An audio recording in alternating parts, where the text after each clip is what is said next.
депутаттар аудандық мәслихаттың бүгінгі кезектен тыс 56-шы сессиясына мәслихаттың 6 депутатынан 6 депутат қатысып отыр. Қатыспаған депутаттар саны 0. Сессияны ашу дауысқа саламын. Сессия ашылсын деген депутат қол көтеріңіздер. Қарсы қалыс қалу жоқ. Сессия ашық деп жариялаймын.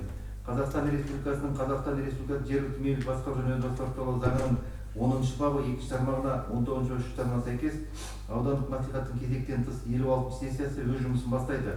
Қазақстан Республикасындағы жергілікті мемлекеттік басқару жөніндегі достастық туралы заңының 11-ші бабы негізінде кезектен тыс сессияға аудан әкімінің орынбасары Ролан Нұрланұлы, аудандық экономика және қаржы бөлімінің басшысы Гүлзира Марғазықызы Жанаева, ауыл округ әкімдері қатысып отыр. Сессия отырысы тікелей эфирде көрсетілуде. Құрметті депутаттар, аудандық мәслихаттың бекітілген жұмыс жоспарына сәйкес сессияның күн тәртібіне енгізілген мәселелер тұрақты комиссия отырысында қаралып, талқыланып, кезектен тыс сессияға шығаруға мақұлданды. Атап айтқанда, бірінші Күршім аудандық мәслихатының 2025 жылғы 18 желтоқсандағы Абай ауылдық округінің 2026-28 жылдарына арналған бюджет туралы нөмір 48-дегі шешім өзгерістер енгізу туралы.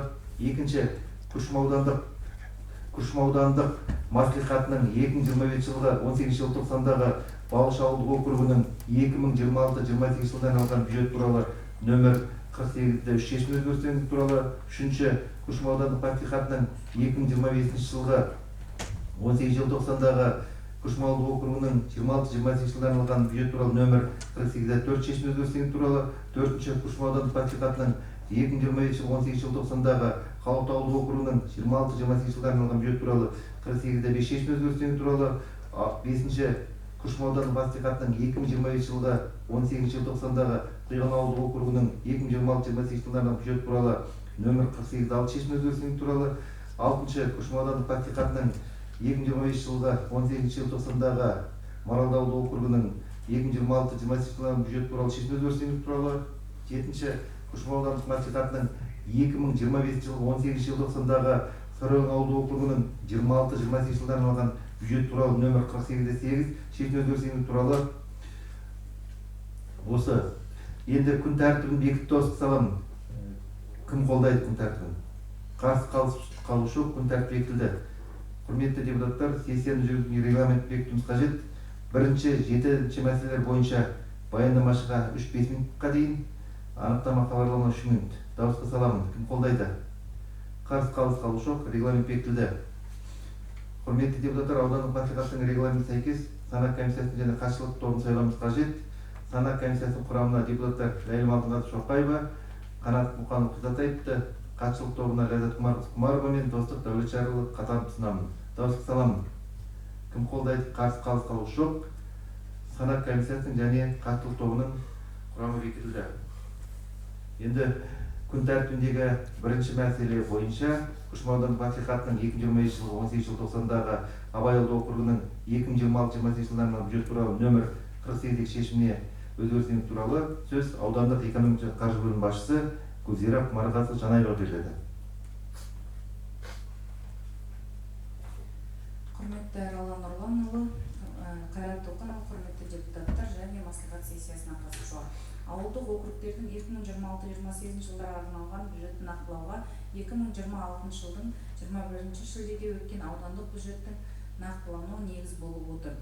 Облыстық бюджетте секвестр болуына байланысты Абай ауылдық округінен 13 миллион теңге қаражат қысқартылды.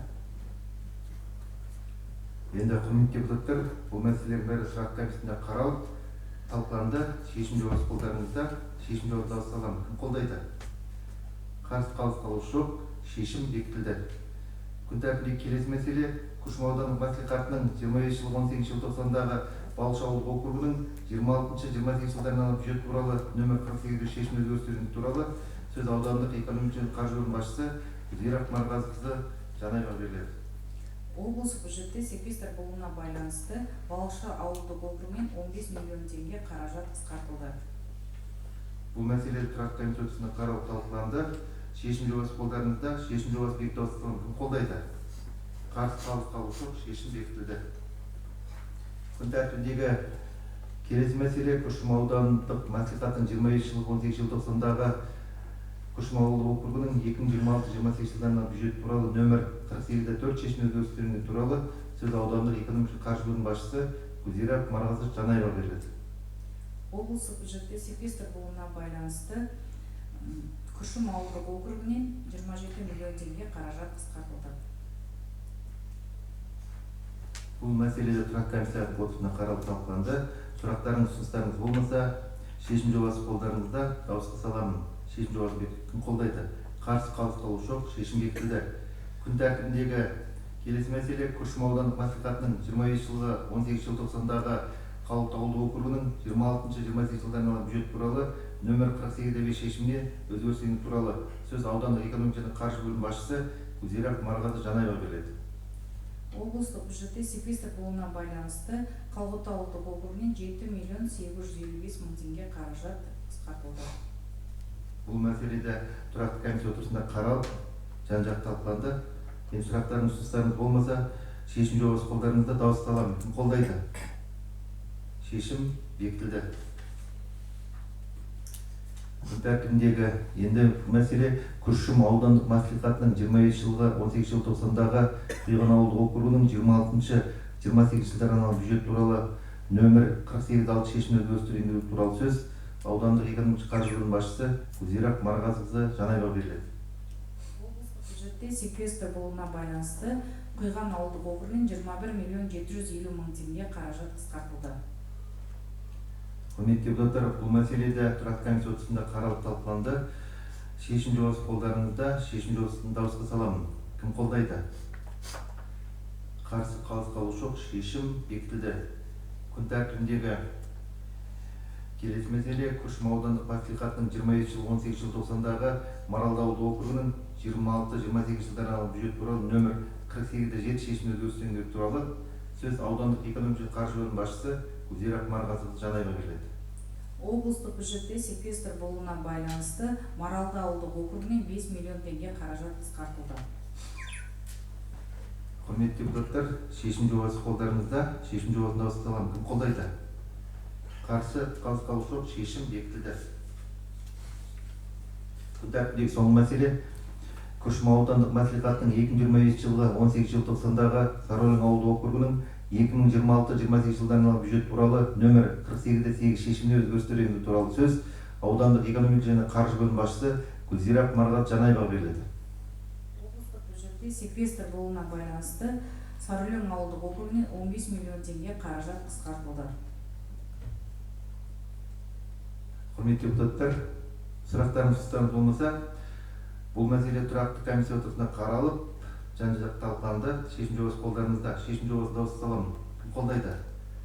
Қарсы, қалыс қалу жоқ, шешім бекітілді. Құрметті депутаттар, құрметті бүгінгі сессия қатысушылар, отырыңыз. Осымен барлық сұрақтар толығымен қаралды. Осымен кезектен тыс 26 сессия өз жұмысын аяқтайды. Басқа ұсыныс пікірлеріңіз бар ма? Сессияны жабық деп жариялаймын. Қатысқандарыңызға рахмет.